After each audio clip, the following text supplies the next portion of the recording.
Good day, everyone, and thank you for coming to my talk. My name is Alessandro Tunes. I'm from the School of Physics at the University of Sydney. I'm also at Sydney Nano and the Institute of Photonics and Optical Science.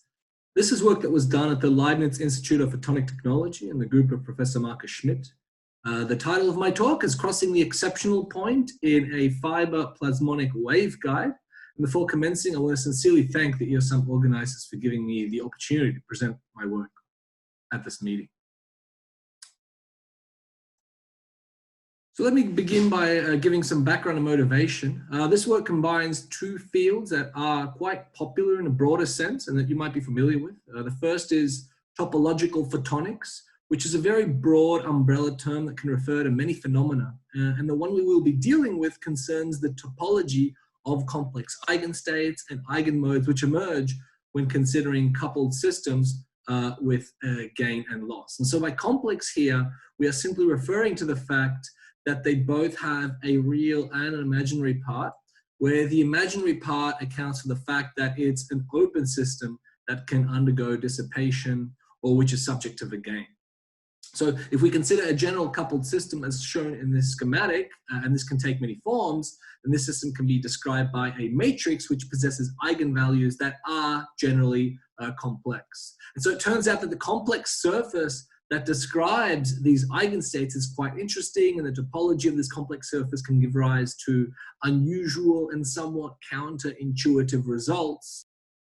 The structure that we are going to use to investigate this space is what might be considered a rather old and well understood technology, which is the plasmonic fiber sensor, which belongs to the category of a hybrid plasmonic structure. And by hybrid here, we simply mean that there is a low loss dielectric mode which couples and hybridizes to give rise to new and interesting properties that the original two modes did not have.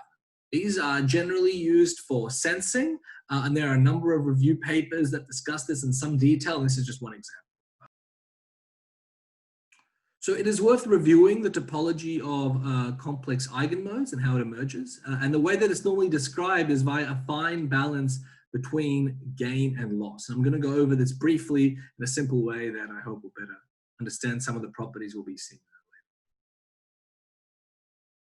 So we take a high index material with some amount of gain. So here the negative imaginary part of the refractive index represents gain, which forms a waveguide that supports a mode. So we take another waveguide formed by a lossy material. So the real part is the same, but the imaginary part is positive. And this also supports it. So we first consider their individual modes, which means placing the waveguides infinitely far away. And so if we consider their effective indices, and we want to know both the real and imaginary part and what happens to it as a function of a separation between them, which is equivalent to the coupling string. So starting from very far away, they have the same real part, so they phase match, but their imaginary parts are opposite. So they lie on opposite side of the straight line corresponding to imaginary and effective equal to 0. So as you move the waveguides closer together, the field of the lossy waveguide overlaps with the gain waveguide and vice versa. And so the imaginary part of the effective index decreases for one and increases for the other, and the real part of the effective index stays the same. Now, at a certain point, the loss and gain balance out, and we come to the more familiar region of a directional coupler. So here the imaginary parts are equal to 0, and the real parts split around the middle point corresponding to the effective index of the two isolated waveguides. So here, the eigenvalues can be either real or form complex conjugate pairs. Now, the point where the eigenvalues coalesce, so they have the same real and imaginary parts, this is known as the exceptional point. And the region to the left is known as the PT symmetric region. And this is where the system behaves like a directional coupler. And the system to the right is known as the PT broken region. And this is the region where coupling doesn't occur because the beat length is infinite by definition. Now, more generally, this gives rise to an interesting topological space where depending on how your system is coupled and depending on your balance of gain and loss, you're able to access new regimes. So, for example, you're able to encircle exceptional points and end up in a different point in complex space, and thereby protecting your state topologically. So it turns out that these kinds of systems are useful for sensing as well. So for example, whereas in a conventional sensor, you might get a linear relationship between a change in the environment and the resonant frequency, in a sensor based on exceptional points, there is this square root dependence between your resonant frequency and the environment, so that you're able to measure changes in the environment much more sensitively. And this is just one example. So the question we can ask is can we access the exceptional point simply with surface plasmons? Well, so far I have only talked about gain and loss, but if you read the literature, you find that very often PT symmetric systems are obtained by considering a loss dominant structure that behaves like a PT symmetric system, but with a global loss offset. And we all know that plasmonics is ideal to obtain loss, right? So if we now consider a dielectric waveguide, such as an optical fiber, and we find its fundamental mode, we know that we are always able to find a plasmonic waveguide that is much smaller in size, but that because of plasmonic confinement has a high effective index, and so that it can phase match to the original dielectric waveguide. So even though these waveguides are not at all the same, they can still be coupled. And therefore, these waveguides can couple to each other, much like the waveguides I showed on an earlier slide. So if we now go to look at in detail at how the real and imaginary parts of these types of coupled fiber plasmonic structures look like, and we see that they are reminiscent of PT symmetric and PT broken structures with an exceptional point separating them and with a global loss offset as mentioned. So for very large separation, the real part of the effective index are the same, but the imaginary parts are very different, the losses are very different. For smaller separation, the real parts of the effective indices are very different, but the imaginary parts are the same. And so the overall topology is the same as what I showed earlier, including the existence of an exceptional, where the eigenvalues coalesce to a single point for a certain separation or a certain coupling. And because of this loss offset, we no longer talk of PT symmetric and PT broken systems, but we replace this nomenclature with effective PT symmetric and effective PT broken systems. So if we rewrite the coupled mode equation, assuming that one system has no loss and one system has loss, we are able to reproduce the same 3D complex eigenmode dispersions as shown in earlier slides. So far, I have been showing you the real and imaginary parts of the propagation constant for a fixed frequency corresponding to the resonant frequency omega r. But what we can do is we can vary the coupling or vary the frequency and obtain this type of space. So the device we will be using for investigating these types of states is a classic plasmonic fiber sensor formed by a silicon dioxide taper with a diameter of 20 micron, coated with a gold nanofilm of 30 nanometers, which is immersed in an analyte. And this analyte can have a refractive index between 1.39 and 1.44. We make the taper adiabatic, starting and ending from a single mode fiber to ensure that we are always exciting the fundamental. So we launch a broadband supercontinuum source and measure the wavelength dependence of the transmission spectrum under different conditions. Here we will be varying both the interaction length, that is to say the length of the liquid region, as well as the analyte index. So this will allow us to look at the coupling dynamics in great detail. So in a previous experiment, we used a similar device as a sensor using niobium as the metal. And if we look at the effective index of the modes involved as a function of wavelength, we find a plasmonic mode, which looks a little like this, and a fiber dielectric mode, which looks like this. And where these two modes phase match, that is to say, when the two modes have the same effective index, we find the largest attenuation corresponding to a plasmonic resonance. So if we measure the resonance wavelength as a function of analyte index, then we find very large sensitivities, and these properties are what make plasmonic sensors interesting and the object of study. However, we are in one particular configuration, and I would like to measure whether I am at the effective PT broken or effective PT symmetry. So we have to go and take a closer look at the effective indices of the coupled modes involved as we vary the analyte index in order to identify the exception. So I now plot the effective index of the modes as a function of the analyte index NID. And since the resonant wavelength lambda r is actually shifting, I am normalizing with respect to this. So we find that for indices lower than 1.42, the real parts of the effective index cross, which corresponds to the PT broken regime. And for indices higher than 1.42, the real parts of the effective indices anti-cross, which corresponds to the PT symmetric regime. So the point at which these regimes transition from PT broken to PT symmetric corresponds to the exceptional point. So let's now consider the imaginary part of the effective index, which is related to the loss.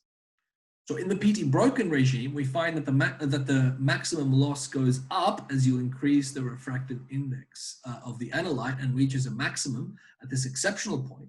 And so increasing the refractive index further makes it challenging to interpret because multiple modes are involved. But if we assume that the largest coupling happens at the intersection of these two curves, then the loss goes down. So at resonance, the exceptional point is the region with the highest loss. So we can now model field propagation at resonance and for different analyte indices. Now we use a slab model because the curvature of the fiber is small relative to the wavelength, and therefore we can use this simple model to capture a lot of the physics.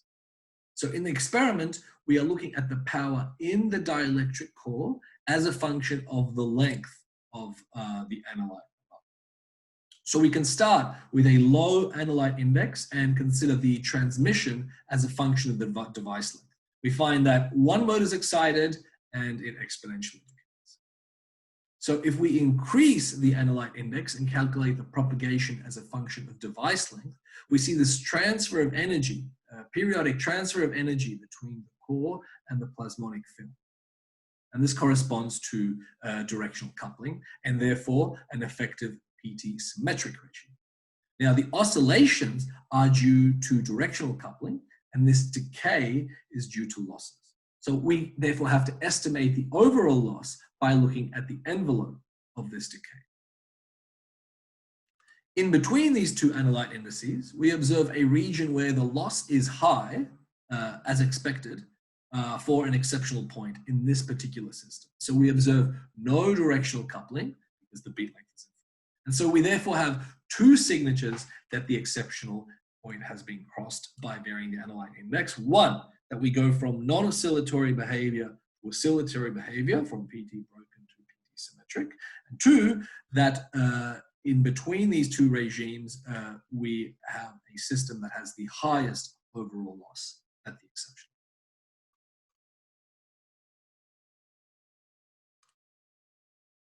So we now perform detailed experiments on this type of system. So we consider analytes with different refractive index, but with the same length to begin with. We do this to identify the plasmonic resonance via the minimum in transmission. So this transmission minimum shifts as we vary the effective, refractive index of the analyte, which is typical for plasmonic sensors. So these experiments so far are very similar to those performed before and again reveal nothing about the underlying coupling dynamics that might be happening. To get that information, you need to repeat these experiments while varying the length of the interaction. And you do that by varying the length of the analyte because coupling only happens in the region where the link is. So we now look at the transmission at resonance as a function of the interaction length. So we identify this minimum in transmission and we measure how that minimum changes as we change the length of the liquid column. So for example, for an analyte index of 1.43, we follow the transmission resonance as a function of length of the analyte.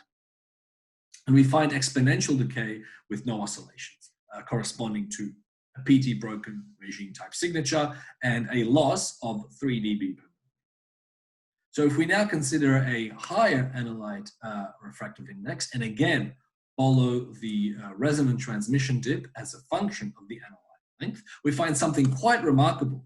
We see that the transmission goes down up until a certain analyte length, and then we see it go back up as we increase the analyte length again. So this is an oscillatory behavior corresponding to directional coupling and to the PT symmetry routine.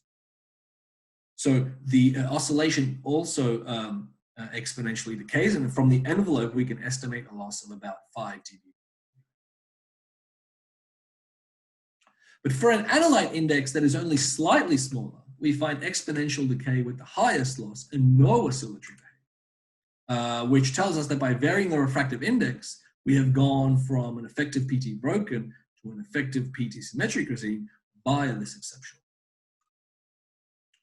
So I include this slide just to highlight that by shrinking this waveguide down to the microscale, this technology and this kind of physics can be straightforwardly transferred to the visible wavelength regime using analyte indices that are closer to water and in a more compact platform. So you see that the losses are of the order of a dB per micron.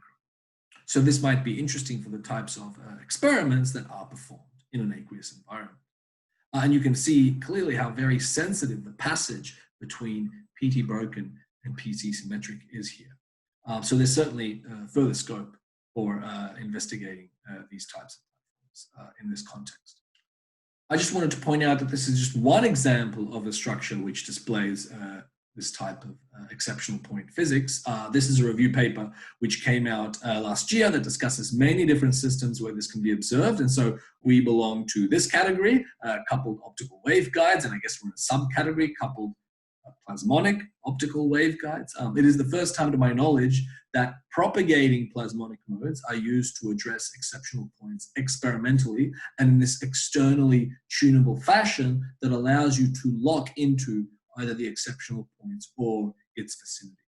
So what is nice about the structure is that it allows you to use a simple system that has been studied extensively in different contexts as a novel technology to address all this rich physics around the complex eigenmodes and their topologies and exceptional points. I would also like to point out that exceptional points in the context of plasmonics and sensing were also recently demonstrated using arrays of coupled nanoantennas in a planar system by the group of Professor Kante. It came out earlier this year, and this is showing its enhanced plasmonic sensing capabilities enhanced by the exceptional. So in conclusion, we have shown a tunable, effective PT symmetric, PT broken system through the exceptional point in plasmonics using propagating eigenmodes. This is a very simple system composed of just a fiber and a gold film that can address this rich physics simply by changing the surrounding refractive index. So sensing with exceptional points adds a further degree of freedom to the already high-performing plasmonic sensors and allows to address complex non-Hermitian topologies with a simple system that can be externally tuned. So with that, I would like to thank you very much for your attention, and I'm happy to take any questions that you may have.